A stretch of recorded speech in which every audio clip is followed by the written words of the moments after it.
നമസ്കാരം. യൂത്ത് കോൺഗ്രസ് നേതാവ് രാഹുൽ മാങ്കൂട്ടത്തിൽ പോലീസിന്റെ പിടിയിലായിരിക്കുന്നു. അങ്ങനെ പറയുന്നതാണ് ശരി. യഥാർത്ഥത്തിൽ പോലീസ് അറസ്റ്റ് ചെയ്തു എന്നാണ് പറയേണ്ടിയിരുന്നത്. എന്തുകൊണ്ടാണ് പോലീസിന്റെ പിടിയിലായിരിക്കുന്നു എന്ന് പറഞ്ഞത്? ഒരു പിടികിട്ടാപ്പുള്ളിയെ, ഒരു തീവ്രവാദിയെ, ഒരു കൊടും കുറ്റവാളിയെ, ഒരു കൊടും ഭീകരവാദിയും അക്രമിയും കൊലപാതകവുമായ ഒരു വ്യക്തിയെ അറസ്റ്റ് ചെയ്ത് പിടികൂടുന്നത് പോലെ, അറസ്റ്റ് ചെയ്യുന്നതല്ല, പിടികൂടുന്നത് പോലെയാണ് രാഷ്ട്രീയ നേതാവായ രാഹുൽ മാങ്കൂട്ടത്തിനെ വീട്ടിൽ നിന്നും പോലീസ് പിടിച്ചുകൊണ്ടുപോയത്. അതും ഒരു രാഷ്ട്രീയ സമരത്തിന്റെ പേരിൽ. അക്രമമോ കൊലപാതകമോ അതല്ലെങ്കിൽ അതുപോലെ കൊടും ഭീകരതയോ ഒന്നുമല്ല. ഒരു രാഷ്ട്രീയ സമരം. തിരുവനന്തപുരത്ത് സെക്രട്ടേറിയറ്റിന് മുന്നിൽ യൂത്ത് കോൺഗ്രസ്സുകാർ നടത്തിയ പ്രതിഷേധ സമരത്തിൽ ഒരു അക്രമമായ ചില കാര്യങ്ങൾ ചെയ്തുവെന്നും അണികളെ അക്രമം കാട്ടാൻ ഉത്തേജിപ്പിച്ചുവെന്നും പ്രചോദിപ്പിച്ചുവെന്നും അതിനുവേണ്ടിയുള്ള ആഹ്വാനം ചെയ്തുവെന്നും പോലീസിനെ തടസ്സപ്പെടുത്തിയെന്നും ഒക്കെ പറഞ്ഞുകൊണ്ടുള്ള സാധാരണ രാഷ്ട്രീയ സമരത്തിൽ രാഷ്ട്രീയ നേതാക്കന്മാർക്ക് എടുക്കുന്ന ഒരു കേസ്. അത് CPM-ന്റെ സമരങ്ങൾ നടത്തുമ്പോഴും പോലീസ് അത്തരത്തിൽ കേസ് എടുക്കാറുണ്ട്. DYFIക്കാർ സമരം നടത്തുമ്പോഴും ഇതുപോലെ തന്നെയാണ്. പോലീസിനെ ആക്രമിച്ചു, പോലീസിനെ തടസ്സപ്പെടുത്തി, അതുപോലെ തന്നെ അണികളെ പ്രചോദിപ്പിച്ചു എന്നൊക്കെ പറഞ്ഞുകൊണ്ടുള്ള കേസുകൾ എടുക്കാറുണ്ട്. അതേ കുറ്റം തന്നെയാണ് ഇപ്പോഴും രാഹുൽ മാങ്കൂട്ടത്തിന്റെ പേരിൽ എടുത്തിരിക്കുന്നത്. അതൊരു രാഷ്ട്രീയ സമരത്തിന്റെ കേസ് തന്നെയാണ്. എന്നാൽ അതിന് ഇത്രയും വളരെ വൈചിത്ര്യമായ ഒരു അറസ്റ്റ് രീതി വേണമായിരുന്നു എന്നതാണ് കേരള ജനത ചോദിക്കുന്നത്. എന്തിനു വേണ്ടിയാണ് ഇത്തരത്തിലൊരു ഒരു പോലീസ് നാടകം കളിക്കുന്നത്? അയാൾ 2 ദിവസം തിരുവനന്തപുരത്ത് ഉണ്ടായിരുന്നു എന്നാണ് രാഹുൽ മാങ്കൂട്ടത്തിൽ പറയുന്നത്. ഞാൻ തിരുവനന്തപുരത്ത് ഉണ്ടായിരുന്നല്ലോ 2 ദിവസം മുമ്പ്. അങ്ങനെയാണെങ്കിൽ തിരുവനന്തപുരത്തെ കൺട്രോൾമെന്റ് പോലീസിന് എന്നെ അവിടെ വെച്ച് പിടികൂടാമായിരുന്നല്ലോ. ഞാൻ പാർട്ടി ഓഫീസിലും അതുപോലെ മറ്റ് പൊതുപരിപാടികളിലും യൂത്ത് കോൺഗ്രസിന്റെ പരിപാടിയിൽ പങ്കെടുത്തല്ലോ.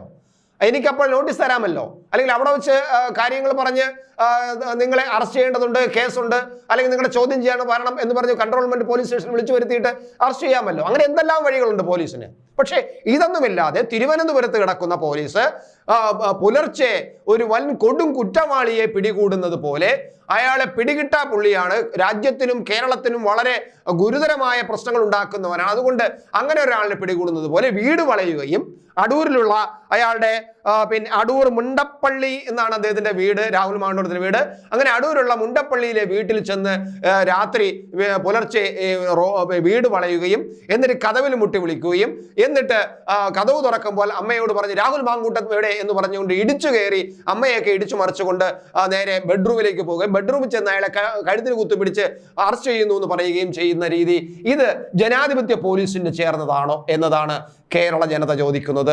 രാഹുൽ മാങ്കൂട്ടം നിയമത്തിന് വിരുദ്ധമായിട്ടുള്ള പ്രവർത്തനങ്ങൾ നടത്തിയിട്ടുണ്ട്, സമരം നടത്തിയിട്ടുണ്ടെങ്കിൽ അയാൾ അറസ്റ്റ് ചെയ്യാം. അയാൾ പറയുന്നത് ഞാൻ അറസ്റ്റ് ചെയ്യാൻ തയ്യാറാണല്ലോ, ഞാൻ ഒളിച്ചു നടക്കുന്നവനല്ലല്ലോ, ഞാൻ ഈ രാജ്യത്തുള്ളവനല്ലേ, ഞാൻ തിരുവനന്തപുരത്ത് ഉണ്ടായിരുന്നവനല്ലേ, അപ്പോൾ പിന്നെ എന്തിനാണ് ഇങ്ങനെ ഒരു നാടകം കളിക്കുന്നത്? ഇത് ഒരു സൈഡ്. അതായത് ഗവൺമെന്റിന്റെ ഒരു ഇത്തരത്തിലുള്ള ഈ പ്രവർത്തികൾ കുറെ കാലമായിട്ട് നടന്നു വരുന്നതാണ്. ഷാഫി പറമ്പിൽ പറഞ്ഞിട്ടുണ്ട്, ഇതൊരു നവഗൂണ്ട യാത്ര നടന്നല്ലോ. ആ നവഗൂണ്ട യാത്രയിൽ ഒരു നവഗൂണ്ട രാജ്യം കെട്ടിപ്പടുക്കാൻ ശ്രമിക്കുന്നതിന്റെ ഭാഗമായിട്ട് നവകേരളമല്ല നവഗൂണ്ടാര കേരളം എന്നത് കെട്ടിപ്പടുക്കാനുള്ള ശ്രമത്തിന്റെ ഭാഗമാണ് എന്ന് ഒരു യൂത്ത് കോൺഗ്രസ് നേതാവ് പറയുമ്പോൾ അതിനെ നമുക്ക് ആ വാക്കർത്ഥം എടുക്കേണ്ടതുണ്ട് എന്ന് തന്നെയാണ് പറയേണ്ടത്. എന്തായാലും ഇതിൻ്റെ ഒരു വശം ഇത്. മറുവശം നമ്മൾ ചിന്തിക്കുമ്പോൾ പ്രധാനമായിട്ടും ചിന്തിക്കുന്നത് ഇത് ഈ CM-ന്റെ ഓഫീസിൽ നിന്ന് വരുന്ന പ്രത്യേക നിർദ്ദേശപ്രകാരമാണ്. CM-ന്റെ ഓഫീസിൽ നിന്നുള്ള നിർദ്ദേശങ്ങൾ എന്ന് പറയുന്നത് പൂർണ്ണമായിട്ടും CM-ന്റെ അറിവോ സമ്മതമോ കൂടിയാണ് എന്നാണ് വൈപ്പ്. പക്ഷേ അറിവോ സമ്മതോ അദ്ദേഹത്തിന് അറിയുന്നുണ്ടോ എന്നറിയില്ല. അവിടെ പൊളിറ്റിക്കൽ സെക്രട്ടറി ആയിട്ടിരിക്കുന്നവരും ഒക്കെ ചേർന്നുകൊണ്ട് CM-ന്റെ കാതിൽ ചില മന്ത്രങ്ങൾ ചൊല്ലുകയും ആ മന്ത്രങ്ങൾ കേട്ട് ഈ അധികാരത്തിലിരിക്കുന്ന ഭരണത്തിന്റെ ഏറ്റവും മുകളിലിരിക്കുന്ന കസേലിരിക്കുന്ന ചക്രവർത്തി ഈ മന്ത്രങ്ങൾ കേൾക്കാൻ മിടുക്കന്മാരായിരിക്കും. കാരണം പുകഴ്ത്തുപാട്ടുകളുടെ ഒരു വല്ലാത്ത മായിക പ്രപഞ്ചത്തിൽ ഇങ്ങനെ സ്വപ്ന സദൃശ്യമായിട്ട് ഇങ്ങനെ നിൽക്കുമ്പോൾ ചില കാര്യങ്ങൾ ചെവിയിൽ മന്ത്രം ഓതുമ്പോൾ അതങ്ങ് സമ്മതിച്ചു കൊടുക്കും. അതൊരു അധികാരത്തിന്റെ ഒരു സുഖം വരുന്ന ഒരു എന്തു പറയാം, ഒരു വീക്ക്നെസ് ആണ് എന്ന് പറയാം. അത് തന്നെയാണ് പിണറായി വിജയൻ ഈ ചെയ്തിരിക്കുന്നത്.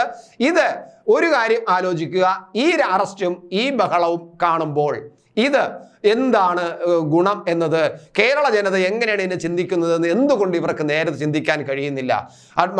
പിന്നെ അതൊന്ന്. രണ്ട്, നിങ്ങൾക്ക് ഇവിടുത്തെ DYFI SFI പ്രവർത്തകരെ ഉത്തേജിപ്പിക്കുകയാണ് ഇതുകൊണ്ടുള്ള ലക്ഷ്യം, അവരെ കൂടുതൽ ആവേശഭരിതരാക്കാൻ വേണ്ടിയിട്ടാണ് എങ്കിൽ നിങ്ങൾക്ക് ഇനി വരും കാലങ്ങളിൽ SFI DYFI മാത്രമേ നിങ്ങൾക്ക് ആവേശഭരിതരാക്കാൻ കഴിയൂ. കേരള ജനതയെ ആവേശഭരിതരാക്കാൻ കഴിയില്ല എന്നുള്ള അടിസ്ഥാന മന്ത്രമെങ്കിലും അല്ലെങ്കിൽ തത്വമെങ്കിലും നിങ്ങൾ ഓർമ്മിച്ചിരിക്കുന്നത് നന്ന്.